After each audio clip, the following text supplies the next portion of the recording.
दोस्तों, काम कोई भी हो, छोटा बड़ा नहीं होता। ये आपकी सोच पे डिपेंड करता है कि आप उसे किस नज़रिए से देखते हैं। एक वक्त था जब मैं मछली फ़रोख्त किया करता था। मेरे अक्सर फॉलोअर और फेसबुक फ्रेंड ये बात ख़ास तौर पर जानते होंगे। हुआ कुछ यूँ कि मेरा एक शहर में जाना हुआ, जहाँ पर मैंने देखा एक खूबसूरत नौजवान, अच्छी जिसामत का मालिक, गटर में घुसा हुआ है और गटर साफ़ कर रहा है। लोग उसे देखते हैं तो हकारत की नज़रों से देखते हैं और उससे दूर भागते हैं, यानी गुजरते वक्त उससे 3-4 फीट का फासला रखते हैं। खैर, मुझे बड़ा ताज्जुब महसूस हुआ। बहुत अच्छा हसीन जवान गटर क्यों साफ़ कर रहा है? मैं उसके पास गया और उससे गटर साफ़ करने की वजह पूछी। वो कहता है, मौलाना साहब, आप पहले आदमी हैं जो मुझसे ये सवाल पूछ रहे हैं। अगर ज़िंदगी रही तो कभी आपको इसका जवाब ज़रूर दूंगा। खैर, दिन गुजरते रहे। वो शख्स कभी किसी गली में, कभी किसी मोहल्ले में गटर साफ़ करता मिलता और उससे सलाम दुआ हो जाया करती थी। आखिरकार सर्दियों का सीज़न गुजर गया। मैंने मछली बेचना बंद कर दिया। अब अगले साल जैसे ही सीज़न शुरू हुआ तो मैं वापस गया। अब मैं क्या देखता हूँ, वो शख्स अच्छे कपड़े पहनकर, खुशबू लगाकर एक आड़त पर बैठा हुआ है।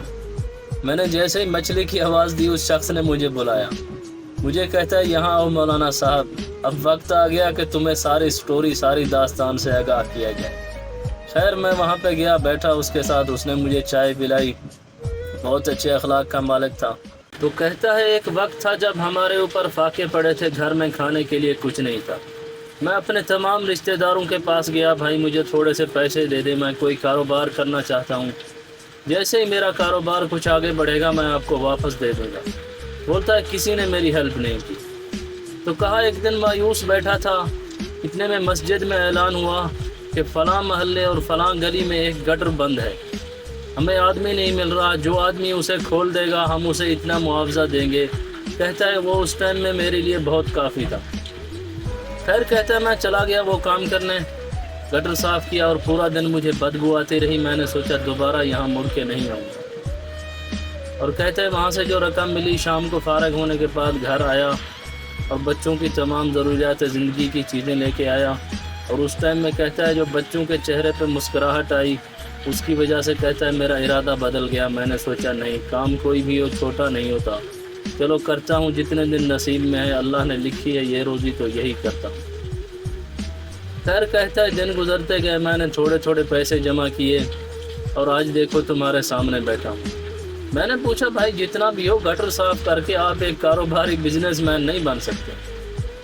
आपने कितना को पैसा जमा कर लिया होगा? वो कहता है, भाई देखें, मैंने सिर्फ अपने आड़त पर कंडा ख़रीदा है। ये तोलने वाला जो कंडा पड़ा है ना तुम्हारे सामने, कहता है ये ख़रीदा है, और ये जो वेट आपको वज़न करने वाले जो पड़े हैं ये ख़रीदे हैं। बाकी किसान आते हैं, कपास ले जाते हैं और मैं वो कपास आगे सेल करता हूँ।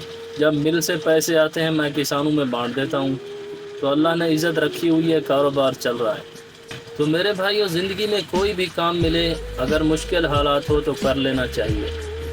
यूँ ख्वाहिशें करने से कुछ नहीं होता कि हम एक ही बार में लखपति बन जाएंगे। ये काम जो है हमारी शान के ख़िलाफ़ है, ये हम नहीं कर सकते, लोग क्या कहेंगे। लोगों को छोड़िए भाईजान, अपनी सोचिए, अपने प्यारों की सोचिए। और यूँ ख्वाहिशें करने से कुछ नहीं होता। किसी ने क्या खूब लिखा है कि ख्वाहिश से नहीं गिरते फल झोलियों में, वक्त की शाख को मेरे दोस्त हलाना होगा। कुछ नहीं होता अंधेरों को बुरा कहने से, अपने हिस्से का दिया खुद ही जलाना होगा। अल्लाह हाफ़िज़।